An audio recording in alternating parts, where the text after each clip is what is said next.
चलिए गया साथियों, देख लेते हैं अब हम लोग उत्तराखंड का सॉल्यूशन। ठीक है, तो उत्तराखंड के सॉल्यूशन की ओर बढ़ते हैं। देखते हैं पहला प्रश्न हम पे था उत्तराखंड का, कोठारी व चौखंबा दून स्थित है। आपने सुना होगा कोठारी व चौखंबा दून। अगर मैं बात करूं ये कहां पर स्थित है, तो पौड़ी में ये स्थित हो जाएंगे। ठीक है, ऑप्शन सी बिल्कुल सही हो जाएगा, ऑप्शन बी बिल्कुल सही हो जाएगा। कोठारी और चौखंबा दून कहां पर है, पौड़ी में स्थित हो जाएंगे। दून का मतलब आपको दून एक तरह की घाटी होती है। ठीक है, इसी तरीके से अगर मैं बात करूं, एक आता है पछुआ दून। ठीक है, पछुआ दून कहां पर है भाई, पहले भी बताया था। जो पछुआ दून होता है ये है आपका देहरादून के अंदर स्थित जो चक्राता वाला क्षेत्र है। अगर आपने देखा होगा उत्तराखंड के अंतर्गत देहरादून वाला, ठीक है, उत्तराखंड का आकार कैसा है भाई, आयताकार आकार है, ये पूछा जा सकता है एग्जाम में। ठीक है, तो यहाँ पर आपका देहरादून है, देहरादून के इसी साइड में चक्राता पड़ता है, इसको क्या कहा जाता है, पछुआ दून कहा जाता है। तो पछुआ दून कहां पर है, चक्राता के अंतर्गत हो जाएगा पछुआ दून। ठीक है, देहरादून जिले में। इसी के साथ साथ ऑप्शन डी आपके पास नैनीताल है भाई। नैनीताल में क्या हो जाएगा आपका, नैनीताल में आपने सुना होगा कि पाटली दून। ठीक है, पाटली दून कहां पर है भाई, पाटली दून हो जाएगा नैनीताल के अंतर्गत स्थित। ठीक है, ये क्वेश्चन हो गया आपका। अगला बढ़ते हैं क्वेश्चन नंबर 22 की ओर। क्वेश्चन नंबर 22 आपके पास है, आपदा प्रबंधन हेतु राज्य को निम्नलिखित में से कितने भागों में बांटा गया है। तो आपदा प्रबंधन, सबसे पहले अगर मैं बात करूं आपदा प्रबंधन, ठीक है, यानी एसडीआरएफ की बात हो रही है। एसडीआरएफ को कितने भागों में बांटा गया है। अगर एसडीआरएफ की बात करेंगे तो एसडीआरएफ का फुल फॉर्म क्या है, स्टेट डिजास्टर रिस्पांस फोर्स। ठीक है, इसके फुल फॉर्म ये हो जाएगी। और इसका गठन मैंने आपको बताया है 9 अक्टूबर 2013 को। कब होता है, 9 अक्टूबर 2013 को। ऑफिशियल वेबसाइट में है, परीक्षावाणी में गलत दिया हुआ है। ठीक है, कभी भी आ जाए तो 9 अक्टूबर 2013 का हुआ है, परीक्षावाणी में करेक्शन कर लेना इस चीज का। अब ये ऑफिशियल साइट से लिया गया है। उत्तराखंड में आपदा की जरूरत क्यों पड़ी भाई एसडीआरएफ की, 2013 में आपने देखा था केदारनाथ में भयंकर आपदा आती है। ठीक है, तो उसके बाद जो होता है 2013 के बाद यहाँ पर एसडीआरएफ का गठन किया जाता है। और इसको कितने सेक्टर में बांटा जाता है, 25 सेक्टरों में बांटा जाता है। ऑप्शन सी सही हो जाएगा, ये परीक्षावाणी में ही है और एग्जाम में आया हुआ क्वेश्चन है। इसी के साथ साथ एनडीआरएफ, परसों आपको बताया था एनडीआरएफ यानी नेशनल डिजास्टर रिस्पांस फोर्स, इसका एक्ट जो है 2005 का हो जाएगा, 2005 का एक्ट हो जाएगा। और 2006 में क्या होता है, ये एनडीआरएफ का गठन होता है। ठीक है, एनडीआरएफ का गठन कब हो जाएगा, 2006 में। एक्ट पूछेगा 2005 का हो जाएगा। आगे बढ़ेंगे क्वेश्चन नंबर नेक्स्ट क्वेश्चन की ओर बढ़ेंगे। Question number 23। क्वेश्चन नंबर 23 आपके पास है, लोहावती नदी किसकी सहायक नदी है भाई, लोहावती नदी। ठीक है, तो लोहावती नदी किसकी सहायक नदी हो जाएगी, आपको दिख रहा होगा ऑप्शन डी, काली की सहायक नदी हो जाएगी लोहावती नदी। ठीक है, इसी के साथ साथ काली नदी की अगर मैं बात करूं तो काली नदी, ठीक है, काली नदी उत्तराखंड की सर्वाधिक लंबी नदी है भाई। कितनी लंबाई है, 252 किलोमीटर। उत्तराखंड में सर्वाधिक लंबाई वाली नदी कौन सी है, काली नदी। काली नदी की और कौन सी सहायक नदियां होंगी, सरयू, सबसे ज्यादा अधिक जो जल लाती है सरयू। इसी सरयू को कुमाऊं की सबसे पवित्र नदी कहा गया है। ठीक है, सरयू को क्या कहा गया है भाई, कुमाऊं की सबसे पवित्र नदी कहा गया है। इसी के साथ साथ अगर मैं बात करूं पूर्वी धौली गंगा, ये भी किसकी सहायक नदी है, पूर्वी धौली गंगा, ये भी किसकी सहायक नदी है, तो ये भी काली की सहायक नदी हो जाएगी। इसके अलावा मैंने बोला लदिया और कुठियांगटी। ठीक है, लदिया और कुठियांगटी। ठीक है, कुठियांगटी ये भी इसकी सहायक नदी हो जाएगी। किसकी, काली नदी की ये सहायक नदियां हो जाएंगी। ये चारों ही काली की सहायक नदियां हो जाएंगी। बात करें काली नदी की, तो काली नदी को नेपाल में किस नाम से जाना जाता है, ये क्वेश्चन आपके पास बनता है। काली नदी को नेपाल में शारदा कहा जाता है। ठीक है, शारदा इसको कहा जाता है नेपाल में। और इसी को, ठीक है, इस काली नदी को ही, ठीक है, स्कंद पुराण में क्या कहा गया है, स्कंद पुराण में श्यामा कहा गया है। ठीक है, स्कंद पुराण में क्या कहा गया है, तो श्यामा कहा गया है काली नदी को। ठीक है, श्यामा, ये चीजें नोट करनी है। काली नदी को स्कंद पुराण में क्या कहा गया है, शारदा। ठीक है, तो ये चीजें आपको नोट कर चलनी है। आगे चलेंगे क्वेश्चन नंबर 24 की ओर। क्वेश्चन नंबर 24 आपके पास है, तड़ाक ताल स्थित है। तो तड़ाक ताल भाई जहां पर आपने सुना भी होगा, इसमें से सुरंगें बनी हुई है बहुत सारी सिंचाई के लिए। तो ये ताल कहां पर स्थित हो जाएगा, अल्मोड़ा जनपद में। ऑप्शन सी करेक्ट हो जाएगा। अल्मोड़ा जनपद में क्या है, तड़ाक ताल स्थित हो जाएगा आपके अल्मोड़ा जनपद में। Option C. Option A Champawat, तो चंपावत में कौन कौन से ताल है, श्यामला ताल, ठीक है, श्यामला ताल। और कौन सा ताल है, झिलमिल ताल। ठीक है, झिलमिल ताल कहां पर है आपका, ये चंपावत में स्थित हो जाएगा। ठीक है, श्यामला ताल आपको पता है, श्यामला ताल की विशेषता क्या है भाई, श्यामला ताल के निकट जो है झूला मेला लगता है। कौन सा मेला, झूला मेला। ठीक है, इसी के निकट सफेद कमल देखने को मिलते हैं, सफेद कमल के लिए सफेद कमल के लिए प्रसिद्ध कौन सा है? श्यामला ताल। झूला मेला किसके निकट लगता है? श्यामला ताल। कहां पर है? चंपावत। इसके अलावा बागेश्वर में कौन सा ताल है? पढ़ा होगा आपने परीक्षा वाणी में, सुकंडा ताल। ठीक है, सुकंडा ताल। सुकंडा ताल कहां पर है आपका? बागेश्वर में स्थित हो जाएगा। बाकी तालों का ताल, गढ़वाल में तालों का ताल या गढ़वाल के सर्वाधिक ताल कहां पर है? चमोली जनपद में। जैसे कि झल ताल मैंने बोला, झल ताल कहां पर है? चमोली में। हेमकुंड ताल, होमकुंड ताल, ठीक है, सतोपंत ताल। और कौन कौन से हैं? यहां पर हो जाएगा सुख ताल, नरसिंह ताल, सुख ताल, नरसिंह ताल, गौना ताल।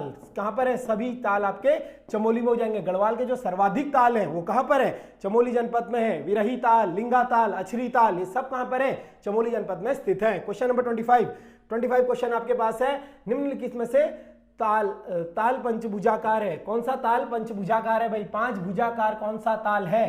तो यहां पर आपको बताना है कि 5 भुजाएं कौन से ताल की हैं। अगर ऑप्शन के हिसाब से हम देखेंगे तो ऑप्शन डी आपके पास है, नल दमयंती ताल। ठीक है, 5 भुजा आकार वाला कौन सा ताल है? नल दमयंती ताल। कहां पर स्थित है? तो नैनीताल में है। नल दमयंती ताल कहां पर है? नैनीताल में स्थित हो जाएगा नल दमयंती ताल। ठीक है, 5 भुजा आकार है। इसके अलावा जो आपका डोडी ताल है भाई, डोडी ताल कौन से 6 कोनों वाला, 6 कोनों वाला ताल है। कहां पर? उत्तरकाशी में। उत्तरकाशी में स्थित हो जाएगा द्राउड़ मछलियों के लिए। किसके लिए? द्राउड़। ठीक है, द्राउड़ मछलियों के लिए फेमस है डोडी ताल। खुरपा ताल कहां पर है? नैनीताल में स्थित है। ये भी खुरपा ताल कहां पर है? नैनीताल में स्थित है। इसके अलावा मानसर ताल, ये कहां पर है भाई? इसको भाई बहन ताल भी कहा जाता है, टिहरी जनपद। ठीक है, टिहरी में हो जाएगा। भाई बहन ताल नाम से इसको जाना जाता है, भाई बहन ताल से नाम से जाना जाता है मासर ताल को। इसके अलावा अगर मैं बात करूं त्रिकोण ताल कौन सा है, तो आपने सुना होगा भीम ताल। ये कैसा है भाई? भीम ताल। भीम ताल त्रिकोण आकार का है। इसके अलावा सतोपंत ताल भी, सतोपंत ताल भी ये कौन से आकार का है? तो त्रिकोण आकार का हो जाएगा। इसके अलावा 9 कोनों वाला कौन सा ताल है? 9 कुचिया ताल। ठीक है, कितने कोने हैं भाई इसके? 9 कोने हैं। इस ताल को क्या कहा जाता है? 9 कुचिया ताल। और कहां पर है? नैनीताल में स्थित हो जाएगा। क्वेश्चन नंबर 26, गोविंद वल्लभ पंत हिमालय पर्यावरणीय संस्थान कहां पर है? तो गोविंद वल्लभ पंत हिमालय पर्यावरण संस्थान अल्मोड़ा में स्थित हो जाएगा। ऑप्शन बी आपका यहां पर करेक्ट है। तो ये चीजें नोट कर चलेंगे। ऑप्शन ए बागेश्वर भद्रकाली शक्तिपीठ, भद्रकाली शक्तिपीठ कहां पर है भाई? बागेश्वर में स्थित हो जाएगी। ठीक है, आगे बढ़ेंगे क्वेश्चन नंबर 27 की ओर। क्वेश्चन नंबर 27 आपके पास है, पंडित नैनसिंह सेवियर पर्वतारोही शिक्षण संस्थान कहां पर है? थोड़ा सा क्वेश्चन मिसप्रिंट हो रखा है, यहां पर इस चीज को समझ के चलेंगे। ठीक है, क्वेश्चन पूरा छप नहीं पाया तो दिख रहा होगा तो देख लीजिए। पंडित नैनसिंह सेवियर पर्वतारोहण प्रशिक्षण संस्थान कहां पर है? तो पिथौरागढ़ में स्थित हो जाएगा। और ये पंडित जो नैनसिंह थे इनको किस नाम से जाना जाता है भाई? हिमालयन गोट। हिमालयन गोट नाम से इनको जाना जाता है। हिमालयन गोट किसको कहा जाता है? पंडित नैनसिंह रावत को। ठीक है, पंडित नैनसिंह को, सॉरी। इन्हीं के द्वारा क्या किया गया था? तिब्बत से लासा की खोज की गई थी। ठीक है, लासा जो रास्ता है तिब्बत से, इनके द्वारा खोज की गई थी। और एक इनके द्वारा पुस्तक लिखी गई थी। कौन सी इनके द्वारा लिखी गई थी? सॉरी, इनके ऊपर अक्षांश दर्पण। ठीक है, अभी हाल ही एग्जाम में आई थी अक्षांश दर्पण। किसके द्वारा लिखी गई थी? तो पंडित नैनसिंह रावत के द्वारा अक्षांश दर्पण लिखी गई थी। ठीक है, इन्हीं के द्वारा। और जो इनका प्रशिक्षण संस्थान है कहां पर है? नैनसिंह सेवियर पर्वतारोही प्रशिक्षण संस्थान पिथौरागढ़ जनपद में स्थित हो जाएगा। क्वेश्चन नंबर 28 देखेंगे। क्वेश्चन नंबर 28 भी, एक मिनट, ये थोड़ा सा पीपीटी आपकी गलत आ गई है भाई। ठीक है, तो इस पीपीटी को चेंज करना पड़ेगा। एक मिनट, इस पीपीटी को चेंज करना। क्वेश्चन नंबर 27, थोड़ा सा मैंने पीपीटी चेंज कर लिया भाई। क्वेश्चन नंबर 27 था, पंडित नैनसिंह सेवियर पर्वतारोही प्रशिक्षण संस्थान कहां स्थित है? पिथौरागढ़ जनपद में स्थित हो जाएगा। इसके अलावा आपको बताया नैनसिंह रावत को हिमालयन गोट कहा जाता है भाई। क्या कहा जाता है? हिमालयन गोट। ठीक है, हिमालयन गोट किसको कहा जाएगा भाई? नैनसिंह रावत जी को। इन्हीं के द्वारा एक पुस्तक लिखी गई है। कौन सी? अक्षांश दर्पण। ठीक है, अक्षांश दर्पण अभी हाल ही के एग्जाम में आपके क्वेश्चन आया था ना, अक्षांश दर्पण किसके द्वारा लिखी गई है? तो नैनसिंह रावत के द्वारा लिखी गई है। आगे चलेंगे क्वेश्चन नंबर 28 की ओर। क्वेश्चन नंबर 28 आपके पास था, निम्न में से किस पवार शासक की मृत्यु कुमाऊं अभियान में युद्ध के समय हुई थी? तो आपको बताना है कुमाऊं में किस पवार शासक की युद्ध के दौरान मृत्यु हुई थी? तो पृथ्वीपति शाह। अगर हम बात करें पृथ्वीपति शाह तो ये तो नहीं होंगे भाई। क्यों? पृथ्वीपति शाह हमने पढ़ा है इनके बारे में। क्या पढ़ा है इनके बारे में? कर्णावती। राजमाता कर्णावती, ठीक है, कर्णावती इनकी क्या होती है, संरक्षिका होती है। यही क्या करते हैं, पृथ्वीपति शाह 46वें नंबर के राजा होते हैं। और ये शरण किसको देते हैं भाई, पृथ्वीपति शाह ये शरण देते हैं आपके 47वें नंबर के राजा होते हैं, ये शरण किसको देते हैं, ये शरण देते हैं सुलेमान सिको को, ठीक है, सुलेमान सिको को शरण देते हैं। कौन, ये पृथ्वीपति शाह। लक्ष्मीपति शाह के बारे में बहुत पढ़ा है, क्या पढ़ा है, नियावाली लक्ष्मीपति शाह, ठीक है, लक्ष्मीपति शाह नहीं, लक्ष्मीचंद हो जाएगा, ठीक है, लक्ष्मीपति शाह तो कोई थे ही नहीं भाई। इसके अलावा महिपति शाह, ऑप्शन सी सही हो जाएगा, ठीक है। इन्होंने क्या करा था, बहुत सारे नागाओं की जो नागा या साधुओं की हत्या करवा दी थी, ठीक है, आपने पढ़ा होगा इतिहास में। महिपति शाह क्या करते हैं, नागा और साधुओं की हत्या करवा देते हैं। ये कौन होते हैं, श्याम शाह के चाचा जी। श्याम शाह वही भाई जिन्होंने श्रीनगर में श्याम शाही बागान लगाया था, तो इन्हीं के ये चाचा होते हैं। कौन, महिपति शाह। ये क्या करते हैं, नागा साधुओं की हत्या करवा देते हैं। उनके बाद इन्हें बहुत पछतावा होता है। पछतावा का जो पश्चाताप होता है उसको करने के लिए क्या करते हैं, कुमाऊं का युद्ध करते हैं, ठीक है। कुमाऊं के युद्ध में एक कोसी का युद्ध आपने पढ़ा होगा। कौन सा युद्ध, कोसी का युद्ध। कब हुआ था भाई, अगर मैं बात करूं कोसी का युद्ध, तो कोसी का युद्ध होता है आपका 1635 में, ठीक है, 1635 में होता है। और उसी में ये क्या करते हैं भाई, कोसी के युद्ध में क्या करते हैं ये, इसको करिएगा पृथ्वीपति साहब के 46वें नंबर के, ठीक है। तो कोसी के युद्ध में ये क्या करते हैं भाई, कोसी के युद्ध में अपनी जान दे देते हैं। और कौन सा युद्ध होता है कोसी का, तो ये होता है आपका भाई महिपति शाह के बीच, ठीक है। नाग साधुओं की हत्या करवाने के बाद कोसी के युद्ध में कौन अपनी प्राण गंवा देते हैं, तो महिपति शाह गंवा देते हैं। इसके अलावा महिपति शाह के बारे में 3-4 फैक्ट आपको नोट करने हैं।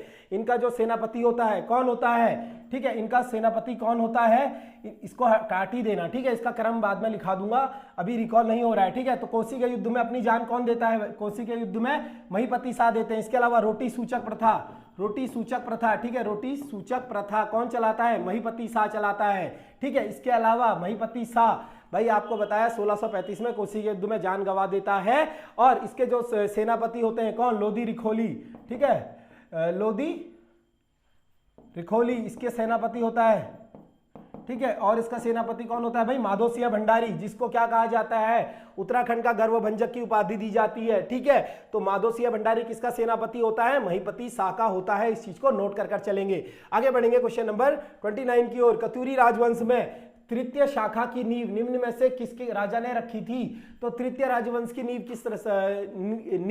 किस राजा ने रखी थी आपको बताना है। तो ऑप्शन सी सही हो जाएगा, सरोड़ादित्य ने रखी थी भाई।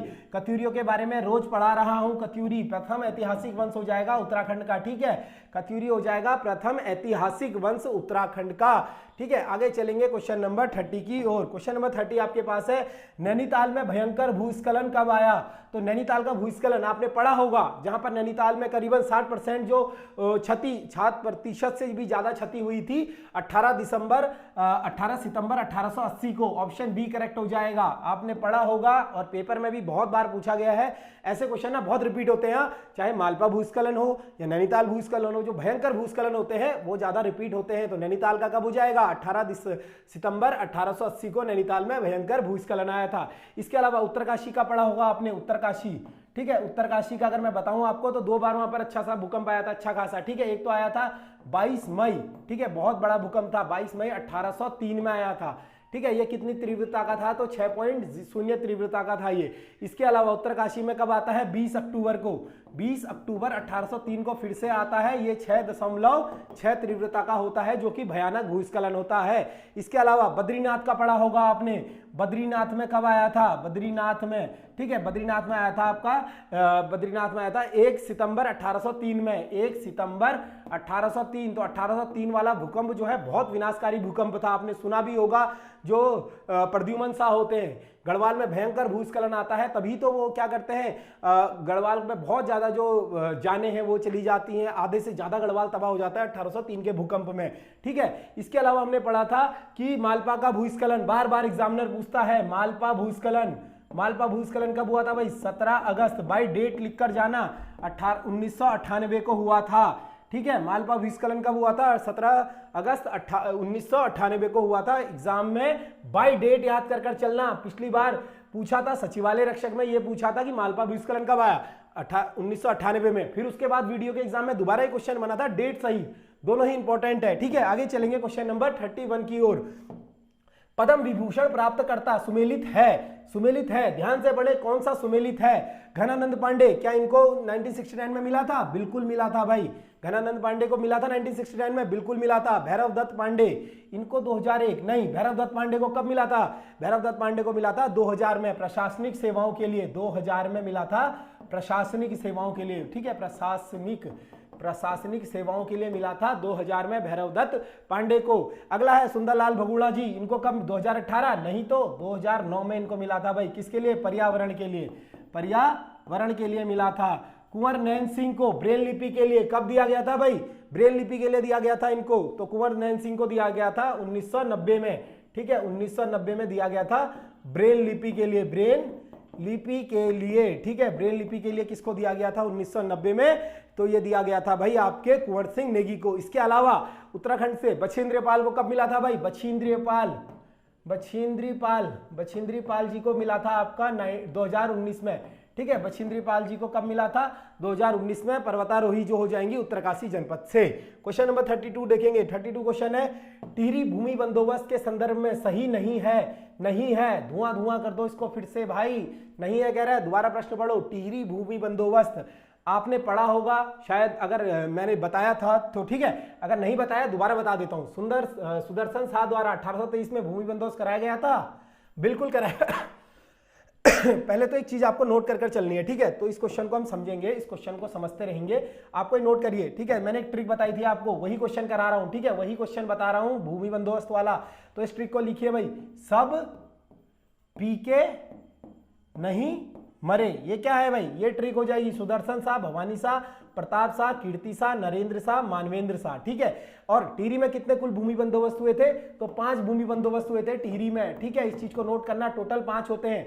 सर्वप्रथम सुदर्शन शाह 1823 में करवाते हैं, इसके बाद भवानी शाह कब करवाते हैं? 1860 में करवाते हैं भवानी शाह। ठीक है, 1860 में। फिर प्रताप शाह करवाते हैं 1873 में करवाते हैं। ठीक है, प्रताप शाह कब करवाते हैं? 1873 में। कीर्ति शाह करवाते हैं, ठीक है, 1873 में करवाते हैं। कीर्ति शाह 1903 में करवाते हैं। ठीक है, कीर्ति शाह कब करवाते हैं? 1903 में। नरेंद्र शाह 1924 में। तो ये क्रम लिख लीजिए, सब पीकर नहीं मरे, टिहरी नरेशों का क्रम है 1823 में। सुदर्शन शाह बी में, जो भवानी शाह होते हैं 1860 में, प्रताप शाह 73 में, और कीर्ति शाह 3 में, और नरेंद्र शाह क्या होते हैं 1924 में। मानवेंद्र शाह कोई भी भूमि बंदोबस्त नहीं करवाते हैं, केवल 5 राजा भूमि बंदोबस्त करवाते हैं, और टिहरी में कुल 5 ही बंदोबस्त होते हैं। अब पढ़ेंगे क्वेश्चन को। ठीक है, तो सुदर्शन शाह द्वारा 1823 अभी बताया, सही है। टिहरी शासकों द्वारा कुल 4 भूमि बंदोबस्त कराए गए, बिल्कुल गलत। कितने करवाए गए भाई? 5 करवाए गए, अभी तो बताया था, 5 ही बताया ना अभी। तो भवानी शाह ने रेंजे के सहायता से 1861 में भूमि बंदोबस्त करवाया था, बिल्कुल करवाया था भवानी शाह ने। अच्छा, भवानी शाह का जो आला बंदोबस्त है ना, ये करवाया जाता है आपका किस नाम से करवाया था? ये आई थिंक अठूर क्षेत्र के लिए करवाया था। ठीक है, अठूर क्षेत्र के लिए ये करवाया था इन्होंने। ठीक है, किसने? 12 आना बीसी नाम से। किस नाम से? 12 आना बीसी, रिकॉल हो गया है। ठीक है, 12 आना बीसी नाम से करवाया था, 12 आना बीसी। किसके समय? रेंजे के समय हुआ था 1861 में। किसने करवाया था? भवानी शाह ने करवाया था। नरेंद्र शाह भूमि बंदोबस्त 1824 में करवाया था, बिल्कुल करवाया था। नरेंद्र शाह ने हमने देखा ना 1924 में करवाया था। नरेंद्र शाह से पहले कीर्ति शाह ने 1903 में करवाया था। 1903 में किसने करवाया था? कीर्ति शाह ने। आगे बढ़ेंगे, क्वेश्चन नंबर, ऑप्शन बी गलत हो जाएगा। हाँ ठीक है, ऑप्शन बी यहाँ पर सुमेलित नहीं है। आगे बढ़ेंगे क्वेश्चन नंबर 33 की ओर। क्वेश्चन नंबर 33 है, गढ़वाल जाति प्रकाश पुस्तक के लेखक कौन है? तो गढ़वाल जाति प्रकाश पुस्तक के लेखक कौन है भाई? बालकृष्ण भट्ट जी। ऑप्शन ए आपका सही हो जाएगा। गढ़वाल जाति प्रकाश पुस्तक के लेखक हरिकृष्ण बालकृष्ण भट्ट जी। ठीक है, ऑप्शन डी दिख रहा होगा, हरिकृष्ण रतूड़ी। गढ़वाल का इतिहास किसने लिखी है? हरिकृष्ण रतूड़ी ने 1937 में। तो फिर कुमाऊं का इतिहास किसने लिखी है भाई? कुमाऊं का इतिहास लिखी है आपका, कुमाऊं का इतिहास बीडी पांडे जी, यानी बद्रीदत्त पांडे जी के द्वारा 1928 में अपने जेल प्रवास के दौरान बद्रीदत्त पांडे ने क्या करा था? कुमाऊं का इतिहास पुस्तक लिखी थी। इसके अलावा टिहरी का इतिहास आता है। टिहरी का इतिहास किसने लिखा था? शिव प्रसाद डबराल जी ने, जिनको क्या कहा जाता है? शिव प्रसाद डबराल जी को।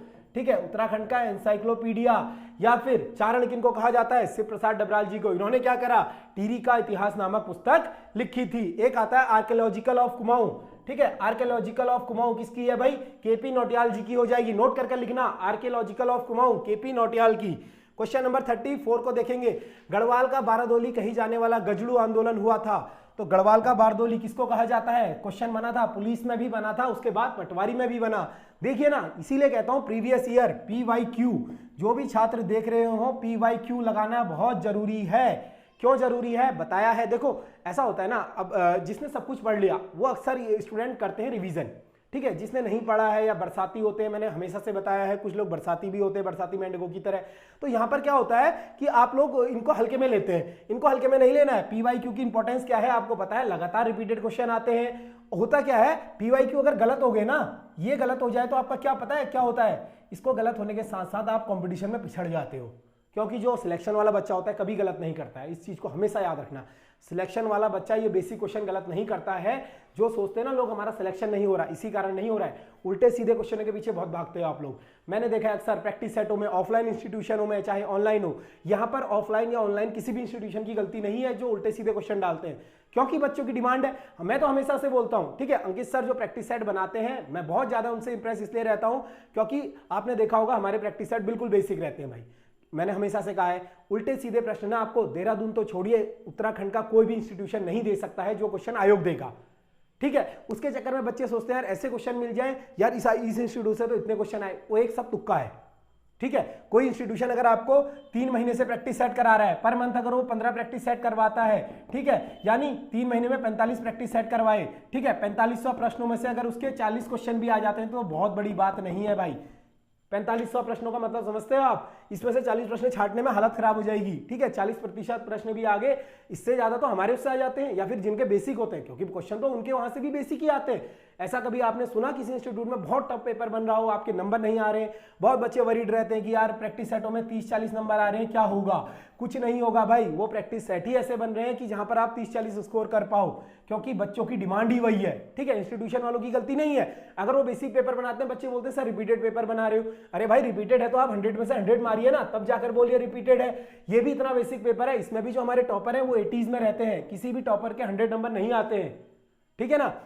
तो जो बेसिक पेपर होता है उस पेपर को अगर आप लोग करेंगे तो बेसिक पेपरों में बेसिक गलतियों को आपसे बचना होता है। इसी बेसिक गलतियों के बचने के साथ साथ आप सिलेक्शन की ओर बहुत नजदीक जाते हो, समझना है। तो गढ़वाल का बारदोली कहे जाने वाले गजड़ू कब हुआ था भाई, 1942, ऑप्शन बी सही हो जाएगा। 1942 में गजड़ू आंदोलन होता है। और गढ़वाल का बारदोली किसको कहा जाता है, तो गजड़ू आंदोलन को कहा जाता है। आगे चलेंगे क्वेश्चन नंबर 35 की ओर। निम्न में से कौन सा मेला उत्तरकाशी में नहीं है, उत्तरकाशी का मेला नहीं है भाई, उत्तरकाशी, ठीक है, नहीं है पूछ रहा है। अब ध्यान से पढ़ना, सेलकू मेला लगता है, रेणुका देवी मेला लगता है, कंडक मेला लगता है, कलासन मेला गलत हो जाएगा, ऑप्शन डी। कलासन मेला कहाँ पड़ा है, चंपावत, ठीक है, चंपावत में लगता है भाई आपका कलासन मेला। इसके अलावा चंपावत में ही मैं बताऊं, देवी धुरा मेला, देवी धुरा मेला कल बताया था ना। मैन ईटर ऑफ कुमाऊं में किसने वर्णन करा था, तो मैन ईटर ऑफ कुमाऊं में जिम कॉर्बेट जी वर्णन करते हैं किसका, देवी धुरा मेला का। यहां पर क्या करा था अंग्रेजों ने, आपको बताना है। ये क्वेश्चन आज कल क्लास में बताया था, आज आप लोग कमेंट करेंगे जो देख रहे हैं। इन्होंने अंग्रेजों ने इनको बैन कब कर दिया था यहाँ से, पाषाण युद्ध को, ठीक है, पाषाण युद्ध को कब बैन कर दिया था अंग्रेजों ने। उसके बाद उत्तराखंड गवर्नमेंट ने 2013 से फूलों की होली की शुरुआत करी, कहां से, देवी धुरा मेले से करी, ठीक है, ये सब उत्तराखंड में। और नागराज देवता, ठीक है, नागराज देवता कहां पर मेला लगता है, ये भी उत्तरकाशी में लगता है। क्वेश्चन नंबर 36 क्वेश्चन है, गोरखा शासनकाल में कामी कहा जाता था। गोरखा का शासनकाल में कामी किसको कहा जाता था भाई, गोरखा शासनकाल में जो कामी होते थे आपके शिल्पकार होते थे, ऑप्शन ए करेक्ट हो जाएगा। जो शिल्पकार वर्ग होता था, ठीक है, उसको क्या कहा जाता था भाई, कामी, काम करने वाले होते थे ना कामी। ब्राह्मण दासों को क्या कहा जाता था, कठुआ, ठीक है, कठुआ, ब्राह्मण दासों को कहा जाता था कठुआ कहा जाता था गोरखाओं के समय। बहुत ही इंपॉर्टेंट क्वेश्चन है। इसके अलावा सुनारों को क्या कहा जाता था भाई, सुनारों को, ठीक है, सुनारों को सुनकर कहा जाता था, सुनकर, ठीक है, सुनकर कहा जाता था सुनारों को। इसके अलावा जो नाई वर्ग होता था, नौ कहा जाता था उसको, नाई वर्ग को, ठीक है, नाई वर्ग को क्या कहा जाता था, नौ कहा जाता था, ठीक है, नौ कहा जाता था नाई वर्ग को। दास बच्चों को क्या कहा जाता था, कैटी, ठीक है, दास बच्चों को, ठीक है, दास बच्चों को कैटी कहा जाता था भाई, कैटी, ठीक है, दास बच्चों को क्या कहा जाता था, तो कैटी कहा जाता था। और गोरखाओं का अत्याचार जो शासन था उत्तराखंड में किस नाम से जाना जाता था, प्रश्न बना हुआ है, गोरख्याली नाम से। ठीक है, उत्तराखंड में जो अत्याचार और कठोर शासन था गोरखाओं का, तो गोरख्याली नाम से उसको जाना जाता था। क्वेश्चन नंबर 37 देखेंगे, नैनीताल में, ठीक है, नैनीताल है यहाँ पर, इसको नैनीताल कर देना। नैनीताल में 5 मानव ताम्र आकृतियों की खोज की गई,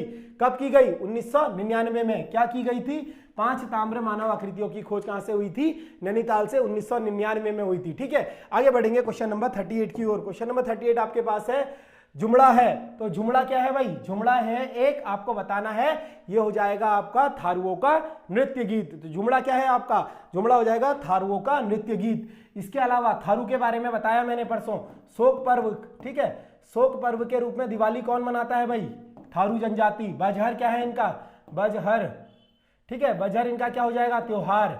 ठीक है, इनकी स्त्रियां होली पर कौन सा नृत्य करती हैं, खिचड़ी नृत्य। ठीक है, खिचड़ी नृत्य।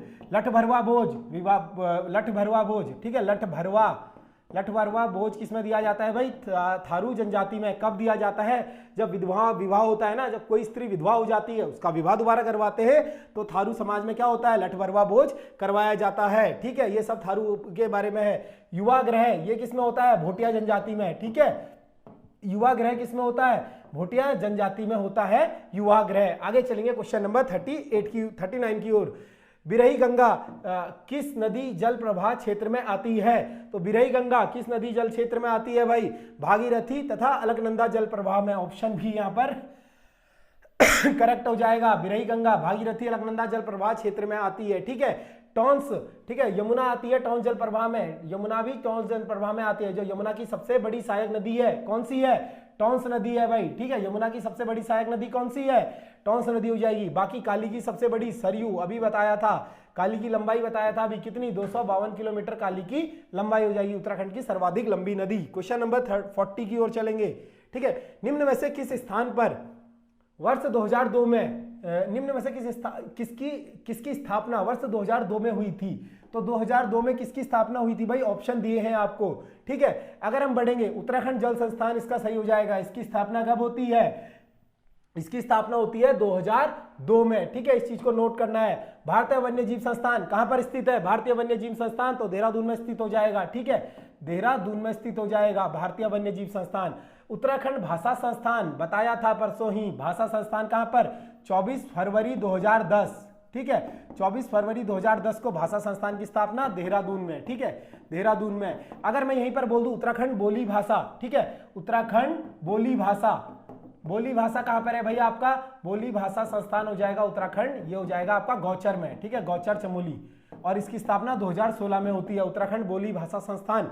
बोली वाला समझना है, बोली मतलब अभी बताया था, बोली हिंदी में आया था ना आपके, तो गौचर में इसकी स्थापना होती है कब, 2016 में।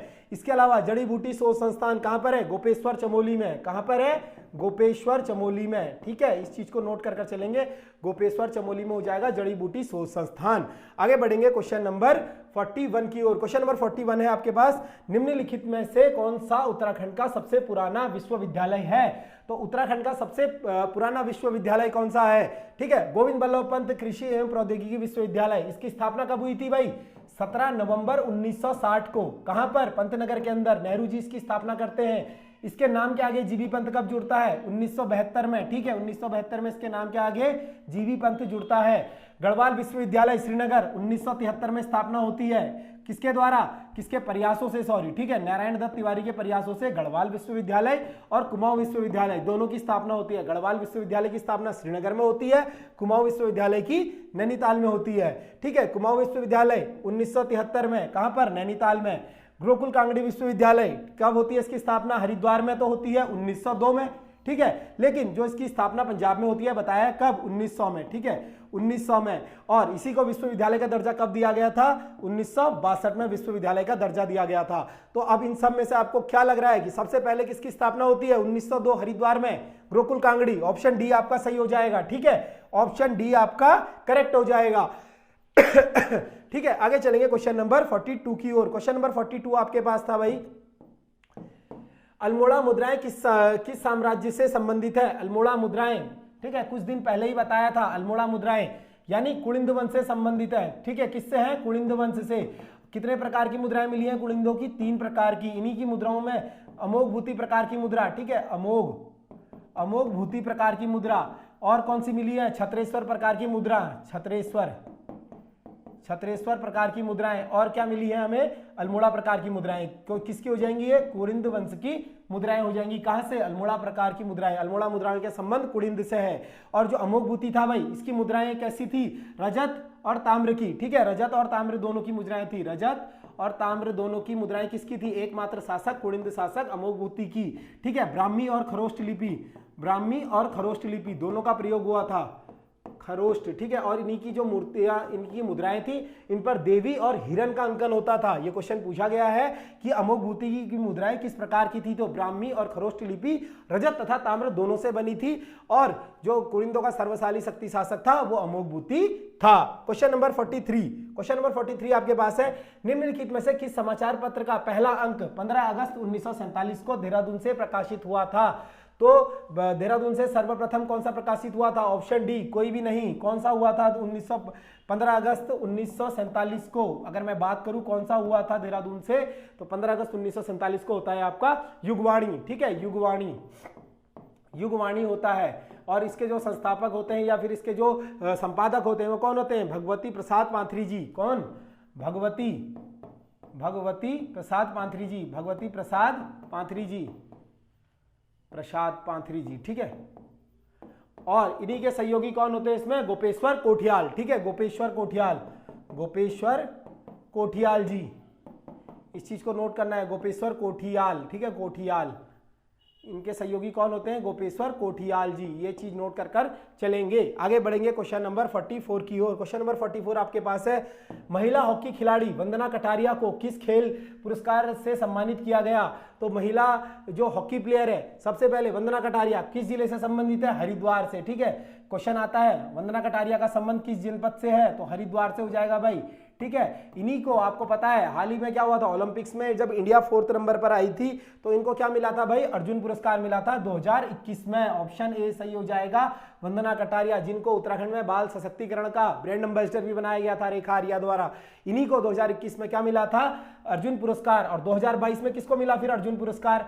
ठीक है, अल्मोड़ा जनपद के लक्ष्य सेन, ठीक है, लक्ष्य सेन को मिला है अल्मोड़ा जनपद के 2022 का अर्जुन पुरस्कार। इन्होंने कॉमनवेल्थ में क्या जीता था? गोल्ड मेडल, ठीक है। कॉमनवेल्थ में लक्ष्य सेन ने कौन सा पुरस्कार जीता था? तो कॉमनवेल्थ में गोल्ड जीता। इन्हीं के उपलब्धियों के कारण इन्हें 2022 में क्या मिला? अर्जुन अवार्ड मिला लक्ष्य सेन को, जिनका संबंध हो जाएगा अल्मोड़ा से। और खेल कौन सा हो जाएगा? बैडमिंटन, ठीक है। ऑप्शन ए आपका यहां पर सही था। आगे चलेंगे क्वेश्चन नंबर 45 की ओर। खबरों में रहा लखखामा दर्रा स्थित है। खबरों में रहा लमखागा, ठीक है, खबरों में रहा लमखागा दर्रा किस जनपद में स्थित है? भाई ऐसा दर्रा सुना भी नहीं होगा, लेकिन खबरों में रहा था। क्या करें, बताना पड़ेगा।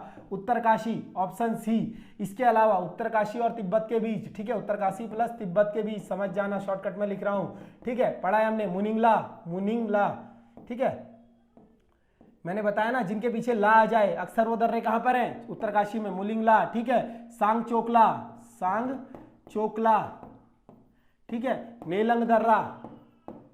नेलंग दर्रा ये कहां पर है? सांग चोकला, मुनिंगला, नेलंग, तथा और कौन सा है दर्रा भाई? ये सब थांगला, ठीक है। ये कहां पर हो जाएंगे? उत्तरकाशी जनपद में स्थित हो जाएंगे। थांगला, ये सब कहां पर है? उत्तरकाशी जनपद में स्थित है। इसके अलावा आपको चंपावत, ठीक है, चंपावत, अगर हम बात करें चंपावत, या फिर अब मैं बोलूं यहां पर आपको पिथौरागढ़ और चंपावत के बीच कौन सा है भाई? पिथौरागढ़ प्लस चंपावत के बीच कौन सा दर्रा हो जाएगा? पिथौरागढ़ और चंपावत के बीच लास्पा दर्रा, ठीक है। कौन सा दर्रा हो जाएगा पिथौरागढ़ और चंपावत के बीच? लास्पा दर्रा, ठीक है। लास्पा दर्रा किसके बीच? पिथौरागढ़ प्लस चंपावत के बीच हो जाएगा। पिथौरागढ़ और बागेश्वर के बीच कौन सा है फिर? ठीक है, अगर मैं बात करूं पिथौरागढ़ और बागेश्वर, पिथौरागढ़ प्लस बागेश्वर के बीच कौन सा है? ट्रेल पास दर्रा, ठीक है। ट्रेल पास दर्रा कहां पर है? पिथौरागढ़ और बागेश्वर के बीच स्थित हो जाएगा। इसी के अलावा तिब्बत और चमोली के बीच किंगरी, बिंगड़ी, मारा, ठीक है। तिब्बत और चमोली के बीच कौन सा है? किंगरी हो गया, बिंगरी हो गया, माणा हो गया, कोई हो गया, भ्यूडार हो गया। ये सब दर्रे चमोली और तिब्बत के बीच स्थित हो जाएंगे। Question number 46। केदारनाथ उत्तराखंड में आदि गुरु शंकराचार्य की समाधि के पुनर्निर्माण संबंधी परियोजना उद्घाटन कब किया गया? तो केदारनाथ में जो आदि गुरु शंकराचार्य है, कल मैंने आपको एक क्वेश्चन करवाया था तो 2022 बताया था शायद, उसको करेक्शन कर लेना, ठीक है। इनकी जो आदि गुरु शंकराचार्य जी की मूर्ति यहाँ पर स्थापित की गई थी राज्य सरकार के द्वारा, 5 नवंबर 2021 को कराई गई थी। ऑप्शन ए सही हो जाएगा। शायद कह रहा हूं मैंने 2022 बताया था, अगर बताया है तो उस चीज को करेक्ट कर लेना।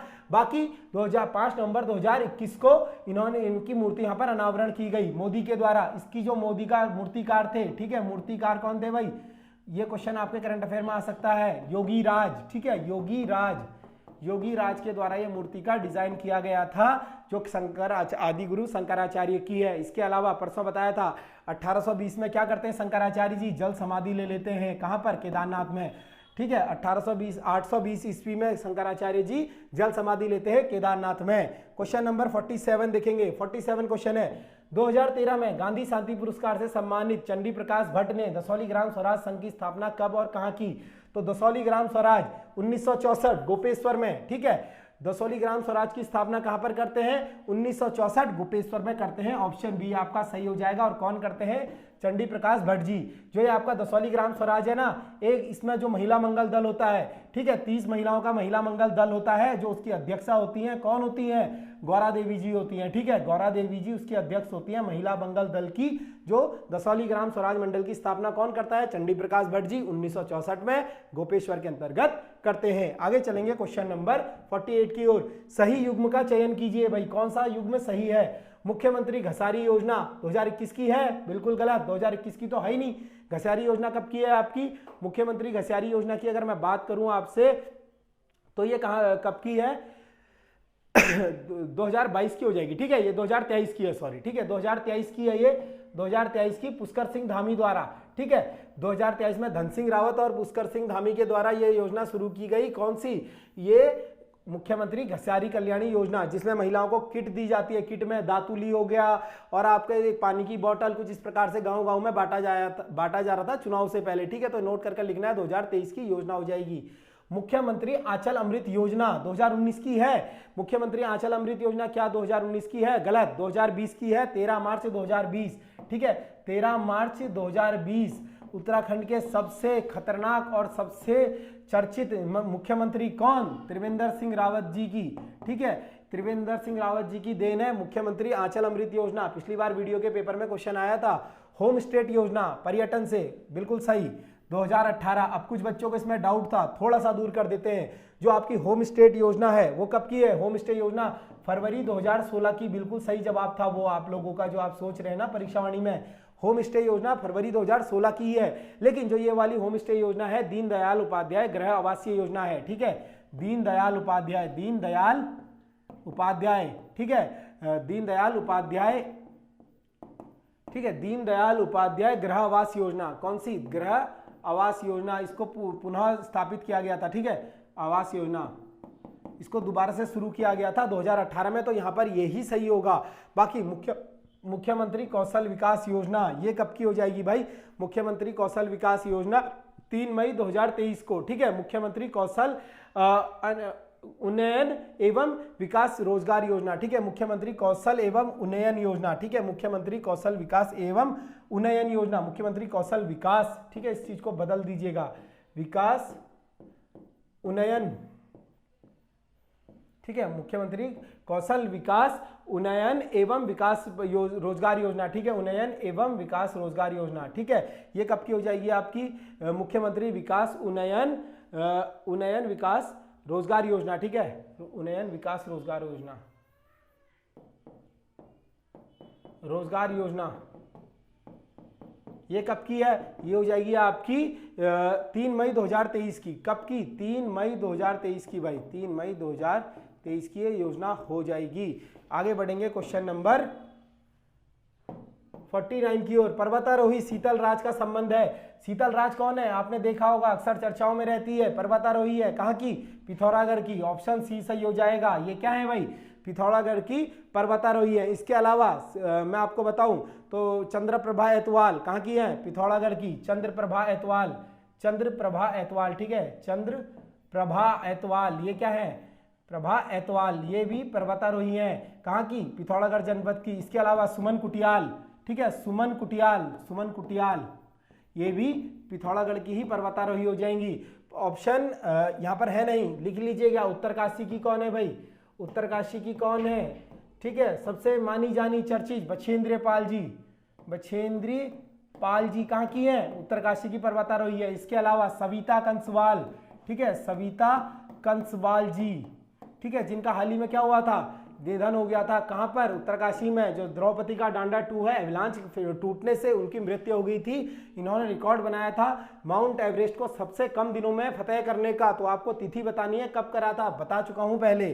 क्वेश्चन नंबर 50 की ओर चलेंगे। क्वेश्चन नंबर 50 है, उत्तराखंड गौरव दिवस मनाया जाता है। तो उत्तराखंड गौरव दिवस कब मनाया जाता है भाई, उत्तराखंड जो गौरव दिवस है कब मनाया जाता है आपको बताना है। ये मनाया जाता है आपके 10 सितंबर को, ठीक है। 10 सितंबर को क्यों मनाया जाता है, क्योंकि इसी दिन उत्तराखंड के एकमात्र विभूति जिनको भारत रत्न मिला है, कौन, जीवी पंत जी का जन्म दिवस आता है।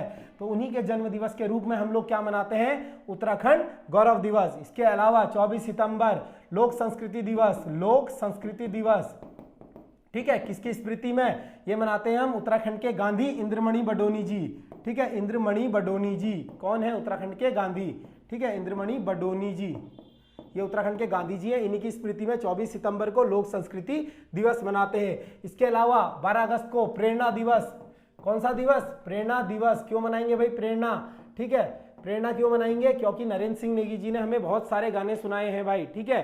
तो प्रेरणा दिवस मनाया जाता है नरेंद्र सिंह नेगी जी के जन्म दिवस के रूप में। और नेगी जी को कौन नहीं जानता है भाई, गढ़ रत्न किनको मिला है, नेगी जी को मिला है। हाल ही में इनको क्या मिला है, उत्तराखंड गौरव सम्मान। तो बताना है आपको इनको गौरव सम्मान कब दिया गया। जितने प्रश्न पूछता हूं अगर इनको सर्च भी करेंगे, गूगल भी करेंगे, आसानी से मिल जाएगा। बाकी सब कुछ बताया हुआ है।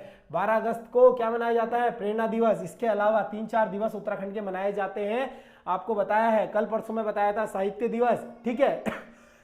साहित्य दिवस कब मनाया जाता है बताना है आपको। इसके अलावा 2-3 नोट करके लिखेगा, हिमालय दिवस कब मनाया जाता है, हिमालय दिवस, ठीक है, हिमालय दिवस कब मनाया जाता है भाई, किसी को आता है, हिमालय दिवस मनाया जाता है आपका 9 सितंबर को, ठीक है, हिमालय दिवस मनाया जाता है 9 सितंबर को। इसके अलावा गढ़वाल दिवस कब मनाया जाता है या कुमाऊं दिवस कब मनाया जाता है, ठीक है। अगर मैं बात करूं कुमाऊं दिवस की, कुमाऊं दिवस कब मनाया जाता है, 1 सितंबर को। गढ़वाल दिवस, ठीक है, गढ़वाल दिवस मनाया जाता है 2 सितंबर को, ठीक है। ये पूछ सकता है एग्जामिनर, इंपॉर्टेंट है, नोट कर लिखना है। इसके अलावा प्रीतम भरतवाण के जन्म दिवस पर कौन सा दिवस मनाया जाता है, बहुत आसान सा है। प्रीतम भरतवाण जी जो करते हैं उन्हीं से रिलेटेड है। उनके दिवस पर कौन सा, उनके जन्म दिवस पर कौन सा दिवस मनाया जाता है, कमेंट कर बताइएगा। वर्ष 2011 के अनुसार उत्तराखंड में शिशु मृत्यु दर थी, 2011 जनगणना के अनुसार उत्तराखंड में शिशु मृत्यु दर कितनी थी भाई, 30% थी। ऑप्शन ए आपका सही हो जाएगा। इसके अलावा अगर मैं थोड़ा सा यहाँ पर आपको बताऊं तो शिशु जनसंख्या उत्तराखंड में कितनी थी भाई, जो 0 से लेकर 6 आयु तक शिशु जनसंख्या होती है। 2011 जनगणना के अनुसार उत्तराखंड में शिशु जनसंख्या कितने प्रतिशत थी, तो 13.44% जो टोटल हमारी शिशु जनसंख्या थी, ठीक है। उत्तराखंड की टोटल जनसंख्या में से शिशु लिंगानुपात कितना था भाई, शिशु लिंगानुपात कितना था, 890। ये प्रश्न बन चुका है हाल ही एग्जाम में, ठीक है। और अगर मैं आपसे पूछूं सर्वाधिक, ठीक है, सर्वाधिक शिशु लिंगानुपात कहां पर है, सर्वाधिक शिशु लिंगानुपात, ठीक है, सर्वाधिक शिशु लिंगानुपात कहां पर है, अल्मोड़ा में है। कितना है, अल्मोड़ा में 922 है भाई, ठीक है, अल्मोड़ा में 922 शिशु लिंगानुपात है। नोट करके लिखेगा, मैं शॉर्टकट में लिख रहा हूं, आपको लिखना है, ठीक है। और सबसे कम कहां पर है, फिर कम हो जाएगा आपका पिथौरागढ़ में, पिथौरागढ़, ठीक है, पिथौरागढ़। बच्चे हरिद्वार मार के आते हैं, ये रटने वालों का हाल है। सबसे कम शिशु लिंगानुपात कहां पर है, पिथौरागढ़ में। सबसे ज्यादा अल्मोड़ा जनपद में है, ठीक है। पिथौरागढ़ में कितना है, 816, ठीक है। पिथौरागढ़ में कितना है भाई, 816 शिशु लिंगानुपात है और अल्मोड़ा में 922 है सर्वाधिक। इसके अलावा शिशु पॉपुलेशन सबसे ज्यादा कहां पर है भाई, सबसे ज्यादा शिशु कहां पर मिलेंगे हमें, 0 से 6 आयु वाले सबसे ज्यादा कहां मिलेंगे, हरिद्वार में, ठीक है। सबसे कम शिशु कहां पर मिलेंगे, सबसे कम शिशु मिलेंगे रुद्रप्रयाग में, ठीक है। सबसे कम शिशु मिलेंगे रुद्रप्रयाग में, सबसे ज्यादा मिलेंगे हरिद्वार में, ठीक है। तो बहुत कुछ लिखा दिया है शिशु के बारे में। और ग्रामीण शिशु लिंगानुपात कितना है आपका, 899, ठीक है, 899 होगा, ठीक है। 899 ग्रामीण शिशु लिंगानुपात कितना है, ग्रामीण शिशु लिंगानुपात, ठीक है। ग्रामीण शिशु लिंगानुपात कितना हो जाएगा, 899। और शहरी भी लिख सकते हैं, शहरी नोट कर लिख सकते हैं आप कि शहरी शिशु लिंग अनुपात कितना है आपका 864, ठीक है, शहरी कितना हो जाएगा 864। तो ये हो गया भाई शिशु लिंग अनुपात, मृत्यु दर, उनकी जनसंख्या, उनका लिंग अनुपात, ठीक है, ये सब कुछ आपको लिखा दिया है। आगे चलेंगे क्वेश्चन नंबर 52 की ओर। निम्नलिखित में से कौन सा पुरातात्विक स्थल के रूप में प्रसिद्ध है? तो पुरातात्विक रूप के उसमें प्रसिद्ध कौन सा है भाई? आपने सुना भी होगा, मोरध्वज, ठीक है, ऑप्शन डी ऑप्शन डी सही हो जाएगा, मोरध्वज। और मोरध्वज किसका नाम था भाई? पुराना कोटद्वार का, ठीक है, मोरध्वज किसका नाम था? कोटद्वार, कोटद्वार का पूर्ण नाम था मोरध्वज, मतलब मोरध्वज कोटद्वार में, और ये क्या हो जाएगा? पुरातात्विक स्थल हो जाएगा प्रसिद्ध, ठीक है। आगे चलेंगे क्वेश्चन नंबर 53 की ओर। किस धार्मिक यात्रा की शुरुआत गौरीकुंड से पैदल होती है? तो गौरीकुंड से पैदल प्रारंभ होती है किस धार्मिक यात्रा की? इसकी केदारनाथ धार्मिक यात्रा की होती है, गौरीकुंड से पैदल शुरू। आपने सुना भी होगा केदारनाथ, अगर मैं आपको बताऊं, ठीक है, NH 107 पर बसा है भाई, NH 107 पर क्या है आपका? केदारनाथ है। और बद्रीनाथ कौन से NH पर है? फिर बद्रीनाथ NH 7 पर हो जाएगा आपका, ठीक है। और केदारनाथ जो बसा है NH 107 पर, बद्रीनाथ से गौरीकुंड तक पैदल यात्रा प्रारंभ, धार्मिक प्रारंभ यात्रा होती है। इसके अलावा खतलिंग रुद्रा देवी यात्रा क्या बताया था? उत्तराखंड की 5वां धाम यात्रा, ठीक है, कौन सी यात्रा है? खतलिंग रुद्रा देवी यात्रा उत्तराखंड की 5वां धाम यात्रा है। क्वेश्चन नंबर 54 निम्नलिखित में से कौन सी योजना अलकनंदा नदी पर विकसित की गई है? अलकनंदा नदी पर कौन सी परियोजना है भाई? तपोवन विष्णुगाड़ परियोजना। ये कहां पर है? तपोवन विष्णुगाड़ परियोजना कहां पर स्थित हो जाएगी? तो ये हो जाएगी आपकी धौलीगंगा नदी पर। कहां पर? धौलीगंगा नदी पर, धौलीगंगा नदी पर। तो ये तो नहीं होगा, धौलीगंगा नदी पर है। ऑप्शन बी आपको दिख रहा होगा, ऑप्शन बी, ठीक है, ऑप्शन करमोली जल विद्युत परियोजना अलकनंदा पर। अच्छा, अलकनंदा पर पूछ रहा है ना, तो अलकनंदा पर आपका विष्णुगाड़ जल विद्युत परियोजना, ठीक है, विष्णुगाड़ पीपलीकोट जल विद्युत परियोजना कहां पर है? अलकनंदा नदी पर हो जाएगी, ठीक है, चमोली जनपद में स्थित। इसके अलावा पालामनेरी परियोजना कहां पर? भागीरथी नदी पर, उत्तरकाशी में, भागीरथी नदी पर, कहां? उत्तरकाशी जनपद में स्थित हो जाएगी। इसके अलावा आपने सुना होगा, ठीक है, देवसारी परियोजना कहां पर है भाई? देवसारी परियोजना पिंडर नदी पर। कहां पर? पिंडर पर। कहां? कौन से जनपद में?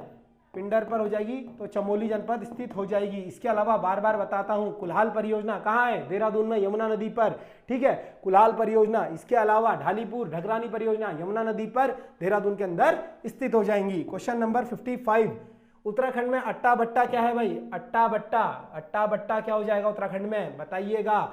उत्तराखंड में अट्टा बट्टा आपका हो जाएगा यहाँ पर विवाह व्यवस्था, ठीक है। अट्टा बट्टा क्या होता है? विवाह प्रथा होती है भाई, विवाह व्यवस्था होती है। ऐसा ही क्वेश्चन बन जाता है, अट्टा बट्टा लिख के चलना, ठीक है, अट्टा बट्टा और तेरा विवाह हो गया भाई। क्वेश्चन नंबर 56, वर्ष 1972 में योजना आयोग द्वारा मंजूरी दिए जाने के समय टिहरी बांध परियोजना की अनुमानित विद्युत उत्पादन क्षमता थी। तो इस क्वेश्चन में रिपोर्ट आई हुई थी, जो कि बिल्कुल सही रिपोर्ट आई थी, ठीक है। जो 1972, सबसे पहले अगर मैं बात करूं, टिहरी परियोजना को मंजूरी कब मिलती है योजना आयोग द्वारा? 1972 में मिलती है, ठीक है। और जो शुरुआत में इसकी मेगावाट क्षमता होती है, तो 600 मेगावाट की इसकी कुल क्षमता होती है शुरुआत में। लेकिन 1986 के आसपास सोवियत संघ के राष्ट्रपति आते हैं, ठीक है। 1986 में कौन आते हैं भाई? सोवियत संघ यानी USSR, जो वर्तमान में रशिया है, इसके राष्ट्रपति आते हैं। कौन आते हैं? मिखाइल गोर्चोविक, ठीक है। कौन आते हैं भाई? मिखाइल, ठीक है, इस चीज को लिखिएगा, मिखाइल, ठीक है, मिखाइल गोर्चोविक, ठीक है, इस चीज को लिखिएगा। ये क्या करते हैं? इंडिया के दौरे पर आते हैं और भारत सरकार के साथ एक समझौता करते हैं। उसके बाद इस परियोजना को बताया जाता है कि इनके द्वारा कितने वाट की घोषित कर दिया जाता है।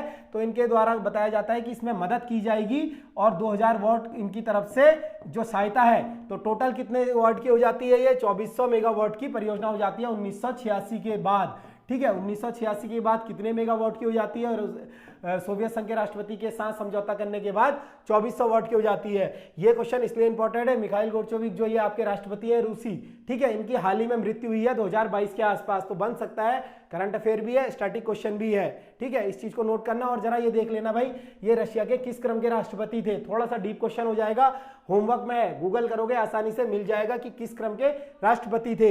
इसके अलावा, ठीक है, टिहरी बांध पर बात करेंगे थोड़ा सा। टिहरी बांध विरोध समिति कब गठित हुई थी? 1978 अंदर में, ठीक है, परसों ही बताया था, विद्यासागर नौटियाल जिसके अध्यक्ष होते हैं, विद्यासागर नौटियाल क्या होते हैं, इसके अध्यक्ष होते हैं बांध विरोधी समिति के।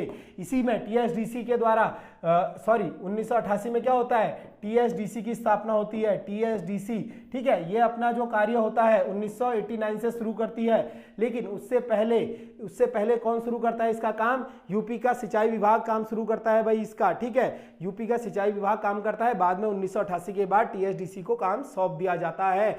जो टिहरी डैम है, टिहरी डैम का जो टिहरी परियोजना का जो पहला चरण था, राष्ट्र को कब समर्पित किया गया था, थोड़ा स्पेस भी नहीं बचा है, ठीक है। जो टिहरी डैम का प्रथम चरण था, राज्य को कब समर्पित करा गया था, तो 30 जुलाई 2006 को, 30 जुलाई 2006 को, इसको नोट करके लिखना, 30 जुलाई 2006 को 1000 मेगावाट को जो है राज्य को समर्पण कर दिया, राज्य को जो है चालू कर दिया गया था 30 जुलाई 2006 को 1000 मेगावाट को, ठीक है। बाकी 1400 मेगावाट अभी शुरू होना बाकी है। इसके अलावा जो टिहरी परियोजना है भाई, बहुत इंपॉर्टेंट परियोजना है, इससे कुछ भी क्वेश्चन बन सकता है, बहुत ज्यादा है इसके बारे में जानने को। ठीक है, क्वेश्चन नंबर 57 की ओर देखेंगे। क्वेश्चन नंबर 57 आपके पास है, निम्नलिखित में से किन्हें वर्ष 1986 में वरिष्ठ मित्र पुरस्कार मिला भाई, 1986 में, परसों ही बताया था, गौरा देवी जी को, जिनका संबंध कहां से है, रैणी गांव चमोली से, रैणी गांव चमोली से इनका संबंध हो जाएगा। और महिला मंगल दल अभी बताया था, चंडी प्रकाश द्वारा क्या बनाया जाता है, दसौली ग्राम स्वराज मंडल 1964, उसकी अध्यक्षा होती है गौरव देवी। चिपको आंदोलन से संबंध होता है, चिपको आंदोलन कब का है, तो 26 मार्च 1974 का, मत बोलना कि नहीं बताया है, ठीक है, एग्जाम में आ जाएगा चिपको आंदोलन, हैरान मत होना। 50वीं वर्षगांठ मनाई है इस बार इसने, चिपको आंदोलन ने, तो 1974 26 मार्च को हो जाएगा। गौरा देवी जी जिससे संबंधित हो जाएंगी, इन्हीं को चिपको वुमेन भी कहा जाता है। 1986 में इन्हें मिला था वरिष्ठ मित्र पुरस्कार। क्वेश्चन नंबर 58, राज्य का पहला हेल्थ एटीएम कहां स्थापित किया गया, तो राज्य का पहला हेल्थ एटीएम भाई कहां पर स्थापित किया गया, देहरादून के अंदर स्थापित किया गया। ऑप्शन ए सही हो जाएगा, करंट अफेयर है, इंपॉर्टेंट। आगे चलेंगे, क्वेश्चन नंबर 59, राज्य में कितने जिलों में सौगंध फसलों के लिए सैटेलाइट केंद्र स्थापित की गई है, ये भी इंपॉर्टेंट करंट अफेयर है।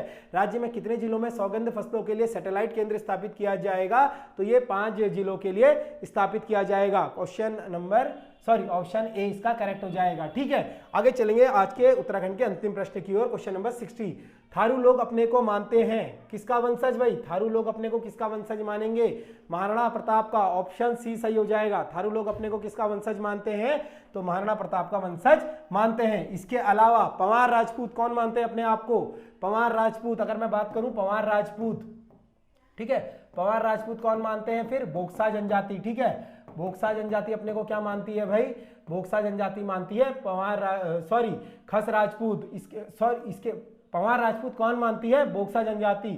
खस राजपूत कौन मानते हैं अपने आप को, भोटिया जनजाति के लोग, ठीक है, भोटिया जनजाति के लोग खस राजपूत मानते हैं। पांडव के वंशज जौनसारी जनजाति, जौनसारी जनजाति, ठीक है। तो ये है उत्तराखंड का संपूर्ण आपका सॉल्यूशन। इसके अलावा जो लोग भी यूट्यूब पर देख रहे हो, जुड़ना चाहते हो हमारे साथ, दिए गए नंबरों पर संपर्क कर सकते हैं। बताया है आपको मात्र 200 रुपये में आपको 20 प्रैक्टिस सेट मिलते हैं भाई, 200 रुपये में 20 प्रैक्टिस सेट मिलते हैं। प्ले स्टोर से टारगेट यूपीएसएससी ऐप डाउनलोड करनी है, डाउनलोड करने के बाद आपको वीडियो का बैच ज्वाइन कर लेना है। तो उम्मीद करता हूँ क्लास अच्छी लगी होगी, बाकी आपको जल्दी जीएस का सॉल्यूशन भी मिल जाएगा।